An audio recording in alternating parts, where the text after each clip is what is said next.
কি দোস্ত, কার নিরাপত্তার উপরে ভরসা করে সেজদা দাও না? তোমার কোন আব্বা তোমারে বাঁচাবে? আল্লাহকে সেজদা দাও না নাফরমান। এই বেনামাজি, এখানে যারা আছো বেহায়া, ওই কপাল তো মানুষের কপাল না যে কপাল আল্লাহকে সেজদা দেয় না। ও মানুষ না, ও মানুষের কোনো বংশ না, ও জন্তু জানোয়ার ছাড়ার কিছু না, ও হাইওয়ান। ও হাইওয়ান, ও মনে করছে জীবন মানে কুকুর বিড়ালের জীবন, খাও আর ঘুমাও আর ফুর্তি করো আর লজ্জাস্থানের চাহিদা পূরণ করো আর যা মন চায় তা দেখো।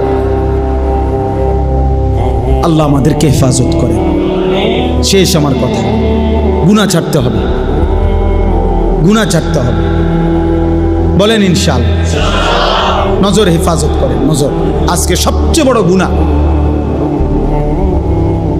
চিন্তাবিদ, পণ্ডিত, গবেষক, মুসলিম মনীষী, সারা পৃথিবীর গবেষণা এটা সবচেয়ে বেশি গুনাহ আজকে নজর, এই চোখের গুনাহ।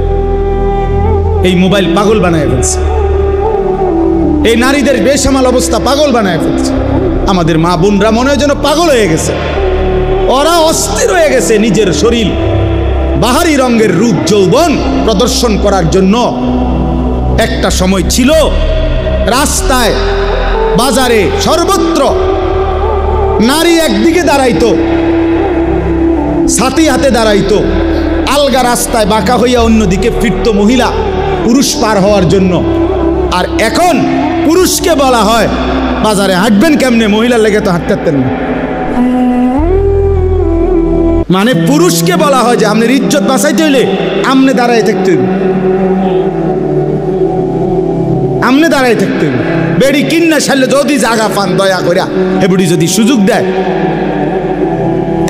আস্তাগফিরুল্লাহ আস্তাগফিরুল্লাহ। গুনাহ ছাড়েন, স্ত্রীর দিকে নজর দেন, ছেলের দিকে নজর দেন, মেয়ের দিকে নজর দেন। ছেলেটা সারাক্ষণ মোবাইল কেন ব্যবহার করবে?